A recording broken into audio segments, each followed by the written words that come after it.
In this video, I'll show you how to fix the Facebook shortcut bar if it's missing or not showing. Let's get started. First, open the Facebook app on your device. Tap on the menu icon, then scroll down and select Settings and Privacy. Next, tap on Settings. Once you're in Settings, scroll down until you find the shortcut bar section. If you can't find it, use the search option at the top and type shortcut bar or tab bar. Tap on it to open the settings. From here, you can customize which shortcuts appear on your Facebook navigation bar. Make sure the shortcuts you want are enabled. You can also adjust notification settings for individual shortcuts if needed.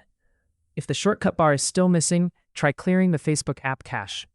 To do this, go to your device settings, then tap on Apps and select Facebook. Next, tap on Storage, then choose Clear Cache. Once that's done, reopen Facebook and check if the shortcut bar has returned. Also, make sure your Facebook app is updated to the latest version. Open the Play Store, search for Facebook, and install any available updates. If the issue still continues, you can uninstall Facebook and reinstall it from the Play Store. After reinstalling, log back into your account and check the shortcut bar again. And that's it. That's how you fix the Facebook shortcut bar if it's missing or not showing. If you found this helpful, don't forget to like and subscribe for more tutorials.